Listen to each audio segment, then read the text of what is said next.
selamat pagi dan selamat sejahtera. Saya Winicai Anajami dari kelas CI SM2. Subjek pembentangan saya pagi ini adalah kemahiran berpikir.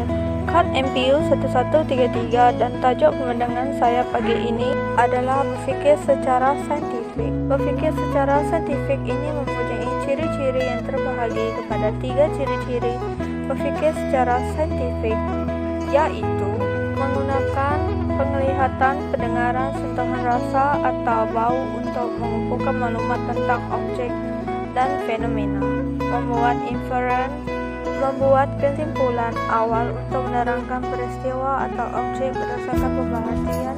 Kesimpulan awal itu mungkin betul atau tidak. Berpikir secara saintifik ini adalah salah satu cara untuk seorang menggunakan kaedah saintifik untuk mengkaji atau menyelidiki fenomena-fenomena di bumi atau di luar bumi.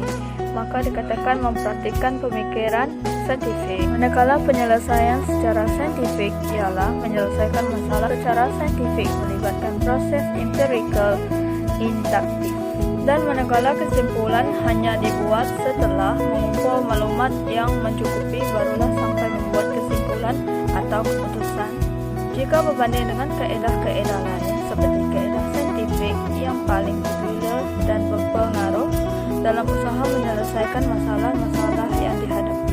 Seterusnya, berpikir secara saintifik ini perlu mengadakan hipotesis. Ialah semuanya ini merupakan anggapan atau hipotesis yang perlu diuji dan dibuktikan sama ada betul atau salah. Maklumat seperti setiap hipotesis atau asumsi akan dianggap benar sahaja tanpa perlu mengadakan bukti dan maklumat untuk mengesahkan kebenarannya. Oleh kerana itu, membuat hipotesis juga sesuatu kenyataan umum yang difikirkan benar bagi menerangkan sesuatu perkara atau peristiwa. Kenyataan ini perlu diuji untuk membuktikan kesahihannya. Bagaimana untuk menyelesaikan masalah, yaitu menyelesaikan masalah merupakan proses mental yang memerlukan seseorang berfikir secara kritis atau kreatif, mencari idea-idea alternatif dan langkah-langkah tertentu untuk mengatasi halangan atau kekurangan dari jalan untuk menyelesaikan dengan mengkaji dan meneliti bagaimana masalah boleh terjadi, cara menghadapi masalah, cara menekannya, dan seterusnya mengambil keputusan yang baik untuk mengatasi masalah tersebut. Langkah-langkah menguasai kemahiran penyelesaian masalah mempunyai 3 langkah-langkah seperti: yang pertama ialah mengenal pasti masalah yang dihadapi. Yang kedua, pikirkan dan senaraikan kemungkinan-kemungkinan penyelesaian masalah. Yang terakhir ialah teliti kemungkinan-kemungkinan kesan dan akibat sekiranya cadangan penyelesaian tersebut dilaksanakan. Langkah-langkah tersebut dapat dilaksanakan melalui pengurusan lisan atau grafik.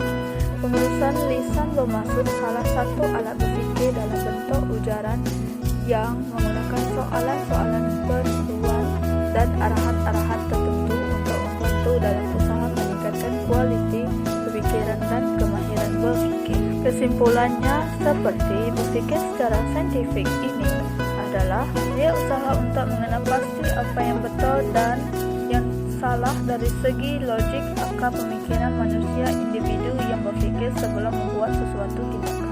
Itu juga, fikir secara saintifik ini bersifat nyata, langsung dan terbit daripada suatu set peraturan.